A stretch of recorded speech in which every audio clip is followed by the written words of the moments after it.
reasons I think that I came back to this ASMR channel. It's been a very long time, but the main reason was because a friend of mine, Sophie, reminded me that I used to make ASMR content. And although I never had a dream of starting a career or becoming viral or mainstream, I remembered that at the time it was actually a very good way to get out some emotions and vent, and just reflect on how my life was going and how my days had been. I believe I created a total of 5 videos, but only ever posted 2. And the one previous to this, I believe it's called ASMR Rambling Part 1. I don't know if this is going to be released as Part 2, or if this is going to be released as the poem that I'm about to share with you. I'll just get into that. Now there's this girl, woman, I don't know her age, on TikTok and Instagram. Her name's Reagan's Poetry. She shares poetry online, specifically love poems and relationship poems and just a plethora of different spoken word poetry.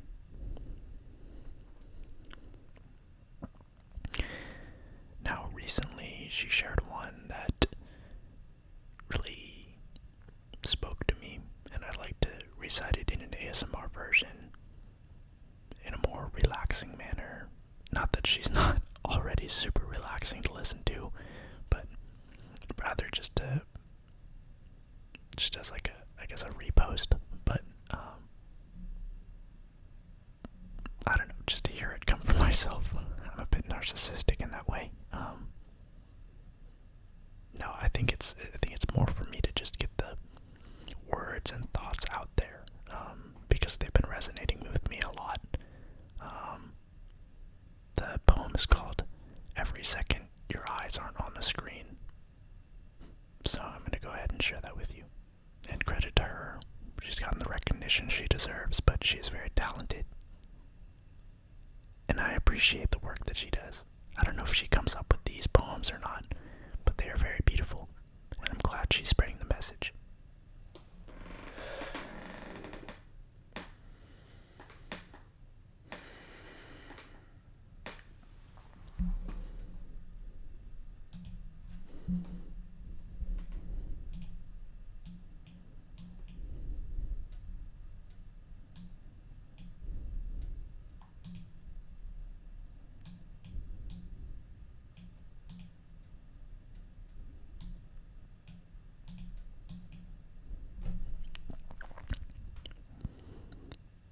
The poem goes like this.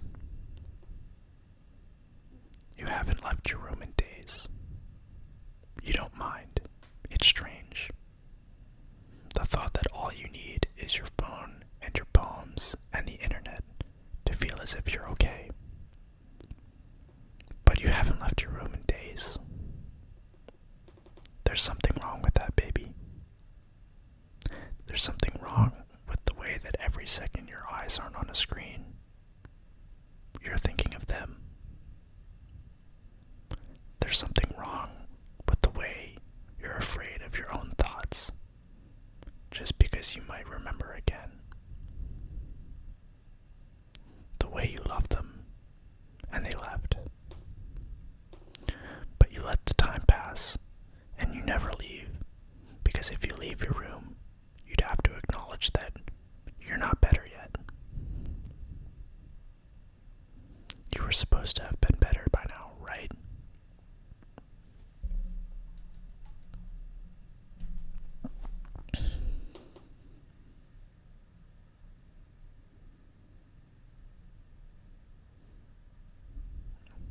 I'll just let that one sit. I'm going to reset it again in just a second, but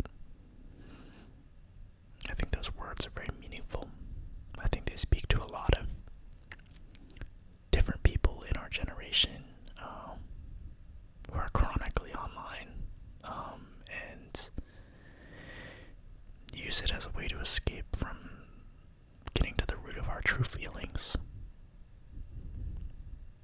I know I've been guilty of it.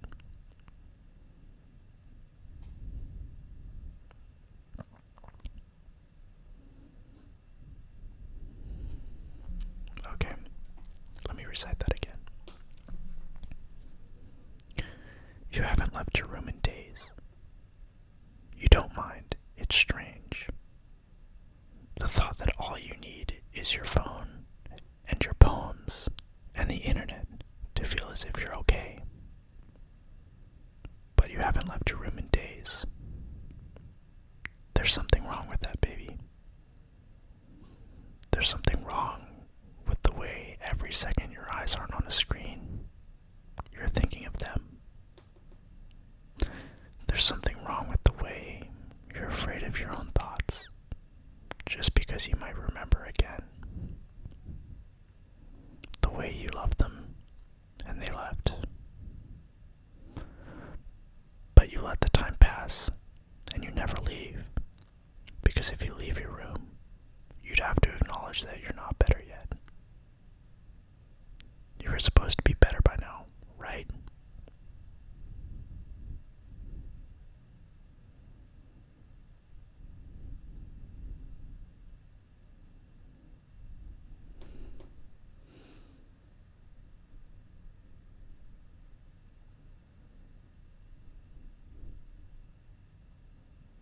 Damn.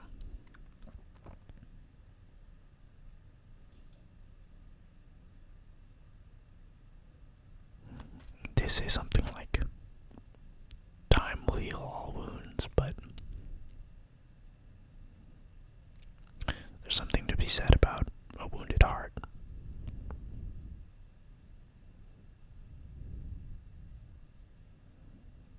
It's something I think time does help fix, but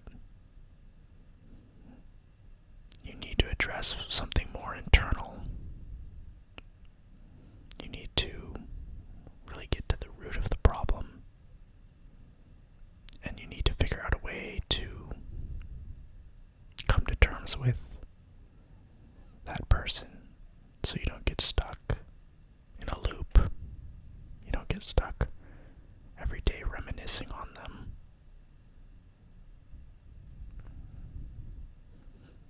Time will definitely help. Time is something you need. Time is something that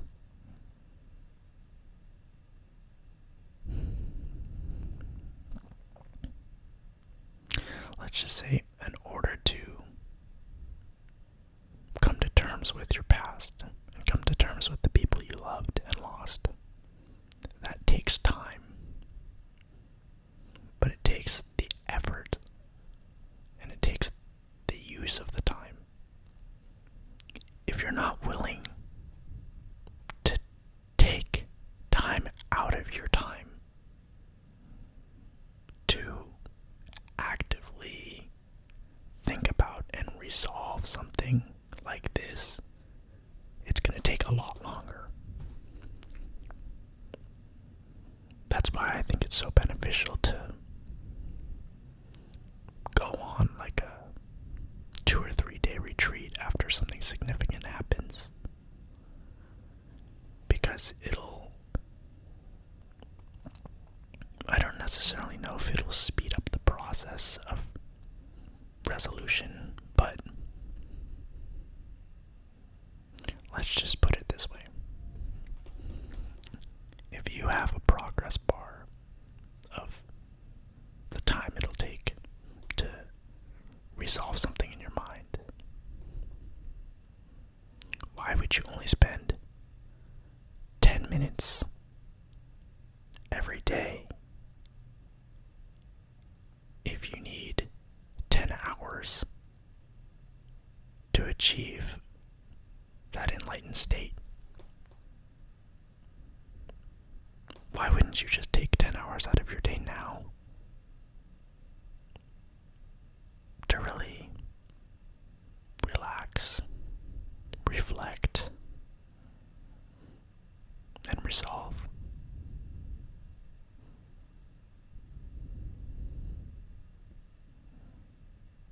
I know it's difficult, but it's very beneficial.